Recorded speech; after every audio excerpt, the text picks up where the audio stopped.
के रात्रि के तकरीबन 2 बजे की ये वाकया है, जब एक लड़की को उसके अपने ही घर से जोर जोर से चीखने चिल्लाने के रोने की आवाज आने लगती है। जैसे इस तरह की आवाज गांव वालों को सुनाई पड़ता है, गांव वाले कई लोग इकट्ठा होकर उसके घर के अंदर जाते हैं। और घर के अंदर जब जाते हैं तो घर के अंदर का नजारा देखकर उनके पैरों तले से जमीन खिसक जाता है, क्योंकि उस घर के अंदर 7 लोगों को हत्या कर दिया गया था। जैसे इस तरह की नजारा गांव वाले देखते हैं, गांव वाले तुरंत पुलिस को इन्फॉर्म करते हैं। जैसे पुलिस को सूचना मिलता है कि एक ही घर में 7 लोगों को हत्या हो गया है, इतनी बड़ी घटना होती है, सिर्फ एक थाना ही नहीं बल्कि कई थाना पहुंच जाते हैं। और पहुंचकर सबसे पहले डेड बॉडी को यानी सबको कब्जे में लेकर पोस्टमार्टम के लिए भेज देते हैं और उस घटना को बारीकी से जांच पड़ताल करने लगते हैं। और उस घटना को सही जवाब यदि कोई दे सकता था तो वो थी उस घर की बची हुई इकलौती लड़की। उस लड़की से पूछताछ करती है, क्या तुम्हें किसी के ऊपर शक है? क्या तुमने किसी को देखी हो? क्या किसी को तुम पहचान सकते हो?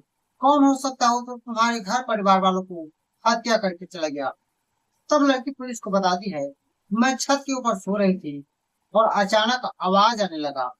जिस आवाज को सुनकर मैं नीचे गई और जब मैं नीचे गई तो देखती हूँ कि हमारे घर के अंदर कई अपराधी है जिनके हाथ में कुल्हाड़ी है और वो लोग घर के अंदर से निकल कर बाहर जा रहा है।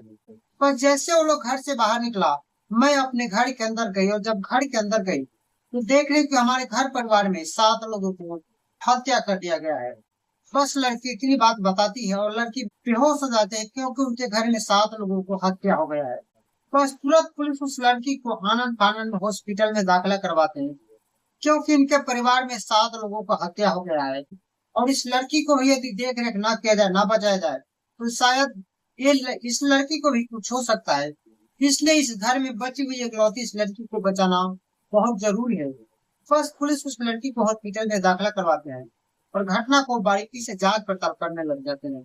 और उस लड़की को कहने के अनुसार, लड़की को बताने के अनुसार पुलिस को या गांव वालों को ऐसा लगता है कि अपराधी लूटपाट की वजह से इनके घर के अंदर आया था और इनके घर परिवार वालों को हत्या हो गया। और इतनी बड़ी घटना होती है, सिर्फ एक राज्य नहीं बल्कि पूरे देश प्रदेश हिलने लगता है। कई थाना वहां पर पहुंच जाते हैं। इसके बाद हॉस्पिटल से रिपोर्ट आता है, ये जो लड़की है लगभग 2 महीने की प्रेग्नेंट है।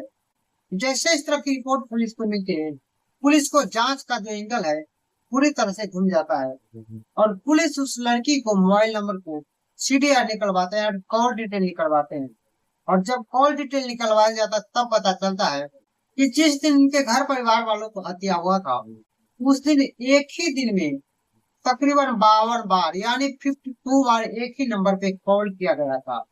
और वो जो नंबर था उसी गांव का रहने वाला एक युवक के नाम पर रजिस्टर था। इसलिए पुलिस अब उस लड़की को बिना कुछ बताए, बिना पूछताछ किए सबूत जुटाने में लग जाते हैं। तभी गांव के किसी अज्ञात व्यक्ति के द्वारा पुलिस को बताया जाता है, किसी गांव का रहने वाला एक व्यक्ति है और उस लड़के से पूछताछ किए गए।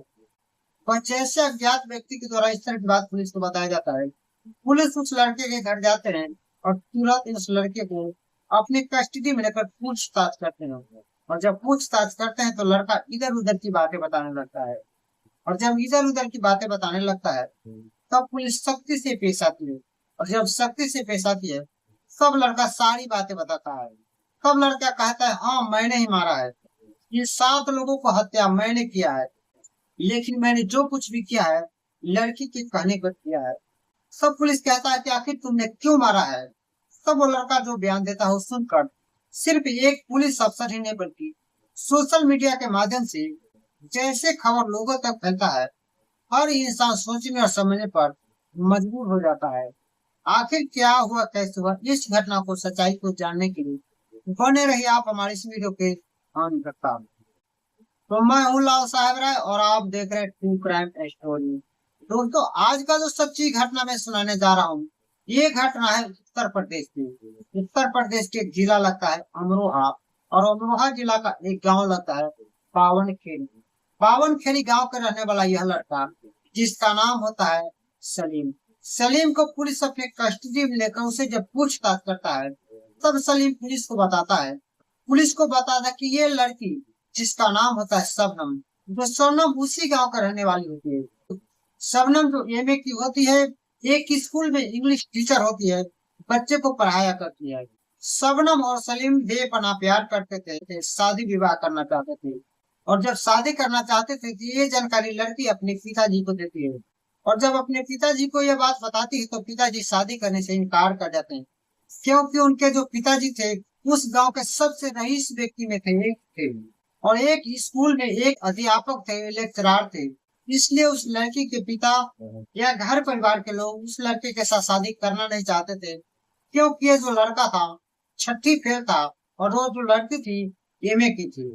और उस लड़की यानी शबनम की माता पिता शबनम की शादी सलीम से करने के लिए इनकार कर जाते हैं। तब सब सलीम और शबनम दोनों आपसी सहमति से एक षड्यंत्र रच, और उसी षड्यंत्र के तहत सलीम जहर के पैकेट लाकर शबनम को देता है। और शबनम उस समय को इंतजार करने लगती है। और वो समय आता है 14 अप्रैल 2008 को रात्रि के तकरीबन 10 बजे रात के अपने घर में अपने परिवार वालों से कहते हैं कि चाय किनको पसंद है।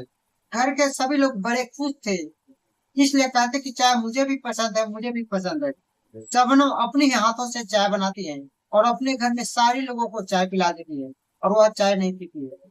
इसके बाद में जब चाय पीने के बाद में सब लोगों को नशा हो जाता है, तो सब लोग अपने अपने घर के अंदर चले जाते हैं सोने के लिए।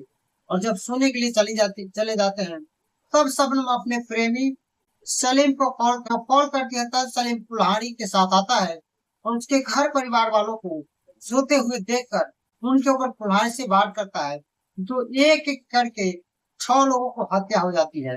उसके बाद हत्या करता है और हत्या करके सलीम चला जाता है। और उस घर में एक और लड़का होता है जो शबनम का भतीजा होता है, जो जीवित होता है। उससे जीवित देखकर शबनम फिर अपने प्रेमी के पास कॉल करती है और कॉल करके कहती है कि मेरा जो भतीजा है जो 10 साल का है वो अभी जीवित है, आओ इसे भी मार दो। तब सलीम कहता है मैं अब नहीं आ सकता, इसे तुम खुद मार दो। उसके बाद शबनम अपने भतीजे को खुद से गला दबा देती है, और जब तक गला दबाए रखती तब तक उस लड़के की मौत नहीं हो जाता है। जैसे सलीम ये सारी बातें पुलिस को बताता है, पुलिस भी सोचने और समझने पर मजबूर हो जाता है, और उस लड़की को हॉस्पिटल से डिस्चार्ज होकर आने का इंतजार करने लगते हैं। और उस समय उत्तर प्रदेश की जो मुख्यमंत्री थी मायावती की सरकार थी। तब विपक्ष पार्टी मायावती के ऊपर यानी सरकार के ऊपर सवाल खड़ी करने लगते हैं। कहते हैं कि घटना को 3 से 4 दिन हो गया, इतनी बड़ी घटना है, सरकार अब तक क्या कर रही, सो रही है। इसलिए जब विपक्ष पार्टी सवाल खड़ी करते हैं, तब मुख्यमंत्री अपने आप को अमरोहा आने से रोक नहीं पाती है, और अगले ही दिन अमरोहा में पहुंचती है। पहुंच कर सबसे पहले उस लड़की को बुलाती है, उस लड़की को गले लगाती है और कहती है बेटा तुम चिंता मत करो, तुम्हारे माता पिता को, तुम्हारे घर परिवार को जिसने भी मारा है उसको कड़ी से कड़ी सजा मिलेगा, तुम चिंता मत करो। ये बात बताते हुए उस लड़की को भरोसा देते हुए विश्वास दिलाती हुई उस लड़की को 5 लाख रुपए मुआवजा देने का ऐलान करते हैं। और 5 लाख रुपए मुख्यमंत्री यानी मायावती जी उसी समय देना चाहती थी, लेकिन इस घटना को, इस केस को से जांच पड़ताल कर रहे अधिकारी जिनका नाम होता है आरती गुप्ता। आरती गुप्ता सरकार यानी मुख्यमंत्री साहब से बातचीत करते और कहते हैं इस घटना की सही जानकारी आने दीजिए, पोस्टमार्टम रिपोर्ट आने दीजिए, क्योंकि इस घटना को जांच पड़ताल कर रहे अधिकारी को सब कहीं न कहीं लड़की के ऊपर चला गया था। इसलिए मुख्यमंत्री मायावती जी से कहते हैं जिन सबको पोस्टमार्टम रिपोर्ट आने दीजिए, उसके बाद में लड़की को 5 लाख रुपए देने का जो मुआवजा है वो दे दिया जाएगा। मुख्यमंत्री इनके बात से सहमत हो जाते हैं और 5 लाख रुपए देने का जो ऐलान करते हैं उस पैसे को रोक देते हैं। उसके बाद इंस्पेक्टर यानी अधिकारी आरती गुप्ता उस लड़की से यानी शबनम से इस घटना के बारे में पूछताछ करती है। जब घटना के बारे में पूछताछ करती है तब लड़की इधर उधर की बातें बताने लगती है, और जब इधर उधर की बातें बताने लगती है तब पुलिस उस लड़के सलीम को शबनम के पास लेकर जाता है और सलीम और शबनम को दोनों को साथ खड़ा करके पूछताछ करने लगते हैं। और जब पूछताछ करने लगते हैं तब लड़की सलीम के ऊपर देखने लगती है, और तब सलीम कहता है कि साफ साफ बता दो, जो कुछ भी हुआ मैंने सब कुछ बता दिया है। सलीम को इस तरह कहने से बिना पुलिस के दबाव के लड़की खुद खुद कर रोने लगती है और कहती कि मैं बहुत बड़ा गलती की, सलीम को पाने के लिए मैं अपने घर के 7 लोगों को मार दिया।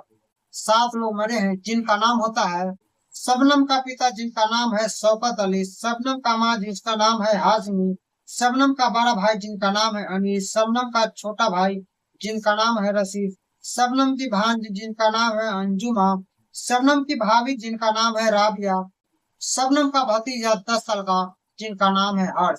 मैं इन सब लोगों को हत्या करके मैं बहुत पछता रही हूँ। अब मैं क्या करूँ, मुझे समझ में नहीं आ रहा है।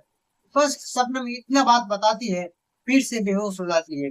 जैसे सारी बातें लड़की बताती है, सिर्फ एक पुलिस अफसर ही नहीं बल्कि सोशल मीडिया के माध्यम से जैसे खबर लोगों तक फैलता है, सिर्फ एक उत्तर प्रदेश नहीं बल्कि पूरे देश और विदेश में गिरने लगता है। और उसी के तहरीर पर गंभीर धारा में मुकदमा दर्ज करके शबनम और सलीम दोनों को अरेस्ट करके जेल भेज दिया जाता है। और इन दोनों को निचली अदालत की तरफ से फांसी की सजा सुनाया गया था। और ये मामला जब हाई कोर्ट पहुंचता है तो हाई कोर्ट ने भी निचली अदालत को मद्देनजर रखते हुए फैसला को सही साबित करते हैं। और आज तक शबनम और सलीम को फांसी नहीं हुआ है। शबनम की जो बच्चे हैं, जिन बच्चे को सैफ नाम के आदमी ने गोद लिया है, उस बच्चे ने अपनी माँ को फांसी से बचाने के लिए राष्ट्रपति के पास गुहार लगा है, जो अभी तक पेंडिंग है। तो दोस्तों, इस पूरी घटनाक्रम को सुनाने का मेरा उद्देश्य ये नहीं है किसी को परेशान करना, किसी को दिल दुखाना, बल्कि आपको सचेत करना, आपको जागरूक करना। किसी भी स्थिति और किसी भी परिस्थिति में इस तरह की कदम न उठाए जिससे आपका हंसता खेलता परिवार 1 मिनट में बर्बाद हो जाए।